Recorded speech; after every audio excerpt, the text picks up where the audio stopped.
तो अब ऑफिस का लंच ब्रेक सिर्फ चाय और बिस्किट के लिए नहीं रहेगा। काम के दौरान काम। रूस में ब्रेक टाइम का मतलब कुछ और ही हो गया है। पुतिन का यह सुझाव सुनकर आपके होश उड़ जाएंगे। नमस्कार, मैं हूं सिद्धार्थ प्रकाश। आपने ऑफिस में काम करने के अलग अलग तरीके सुने होंगे, लेकिन रूस के राष्ट्रपति पुतिन ने जो कहा है वो सुनकर आप दंग रह जाएंगे। रूस की गिरती हुई जनसंख्या को लेकर पुतिन ने एक ऐसा सुझाव दिया है जो शायद आपने सपने में भी नहीं सोचा होगा।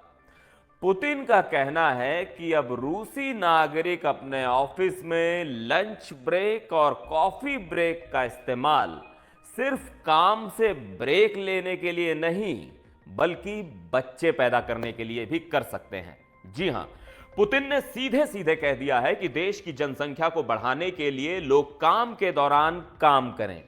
अब सोचिए, आप अपने काम में डूबे हैं, बॉस सामने से गुजर रहा है और आपसे कह रहा है ये फाइल बाद में देख लेना, पहले जनसंख्या का टारगेट पूरा करो। पुतिन ने इसे एक राष्ट्रीय कर्तव्य बताया है और कहा है कि देश का भविष्य इस बात पर टिका है कि रूसी नागरिक कितनी तेजी से जनसंख्या बढ़ाते हैं। मतलब अब सिर्फ फाइलें नहीं बल्कि परिवार भी बढ़ने चाहिए। लेकिन इसके पीछे कई वजहें हैं।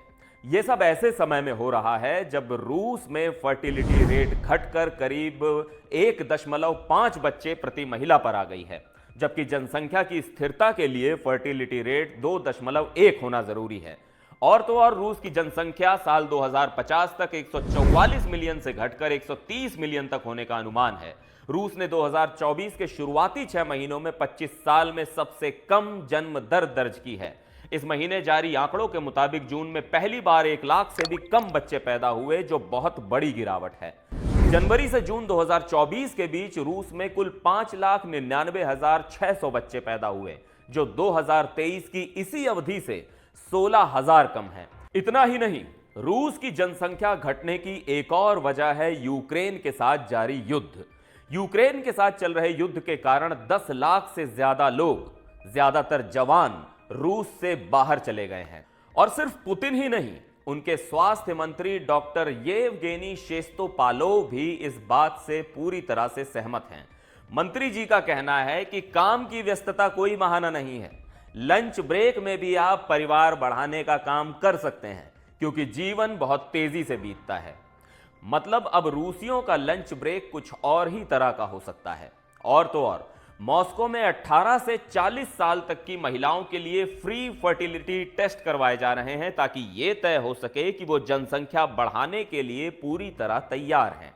यहां तक कि ऑफिसों में बर्थ रेट मॉनिटर करने का भी प्लान है। यानी अब रूस के ऑफिसेस में बॉस सिर्फ एम्प्लॉयज की परफॉर्मेंस ही नहीं, बल्कि उनके बच्चे भी गिनेंगे। रूस की सांसद तात्याना बुत्स्काया ने तो इसके लिए बाकायदा एक प्लान भी तैयार कर लिया है। उन्होंने एक प्रस्ताव रखा है जिसमें एम्प्लॉयर्स से कहा गया है कि वे अपने एम्प्लॉयज के बच्चों के जन्म पर नजर रखें और उन्हें इसके लिए प्रोत्साहित भी करें। उनका कहना है कि हर एम्प्लॉयर्स को अपने वर्कप्लेस पर देखना चाहिए कि उनके एम्प्लॉयज में जन्म दर क्या है। क्या इस साल उनके यहां काम करने वाले हर उस एम्प्लॉय से जो बच्चे पैदा कर सकता है, एक और बच्चा हुआ है या नहीं। उन्होंने यह भी जोर दिया कि रीजनल गवर्नर्स को भी अपने इलाकों में जन्म दर के लिए जवाबदेह होना चाहिए। लेकिन कहानी यहीं खत्म नहीं होती। रूस के चेल्याबिंस्क में अगर कोई महिला 24 साल की उम्र से पहले अपने पहले बच्चे को जन्म देती है तो उसे लगभग 8,500 पाउंड यानी 8 लाख रुपए से ज्यादा का इनाम मिल रहा है। इसके अलावा एबॉर्शन पर सख्त पाबंदियां लगाई जा रही हैं। इतना ही नहीं, पब्लिक फिगर्स और धार्मिक नेताओं का कहना है कि महिलाओं की जिम्मेदारी है कि वो बच्चे पैदा करें और पालें। यहां तक कि रूस में तलाक की फीस भी बढ़ाई जा रही है, ताकि लोग परिवार को छोड़ने के बजाय उन्हें बढ़ाने पर ध्यान दें। रूस की सांसद अन्ना कुज़नेत्सोवा का कहना है कि महिलाओं को 19-20 साल की उम्र में ही बच्चे पैदा करना शुरू कर देना चाहिए, ताकि एक परिवार में 3-4 या उससे ज्यादा बच्चे हो सकें।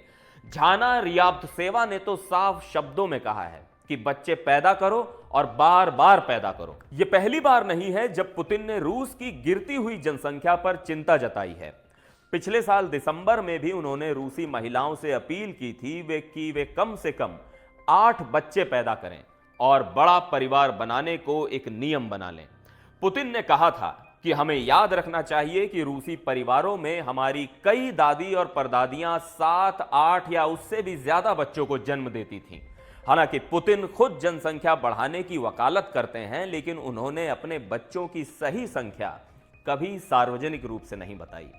आधिकारिक रूप से उनकी 2 बेटियां हैं, 39 साल की मारिया वोरोंत्सोवा और 37 साल की कतेरीना तिखोनोवा, जो उनकी पूर्व पत्नी ल्यूदमिला पुतिना से हैं। लेकिन रिपोर्ट्स के अनुसार पुतिन के 2 और बेटे भी हैं, जिनकी उम्र 9 और 5 साल है, जो उनकी लंबे समय से साथी पूर्व ओलंपिक जिम्नास्ट अलीना काबायेवा से हैं। बहरहाल, तो क्या आपको लगता है कि पुतिन का यह ब्रेक टाइम प्लान रूस की जनसंख्या बचा पाएगा, या फिर यह सिर्फ एक अजीबोगरीब सुझाव बनकर रह जाएगा? हमें अपनी राय जरूर बताएं। आज के लिए इस वीडियो में बस इतना ही। फिलहाल मुझे दीजिए इजाजत। नमस्कार।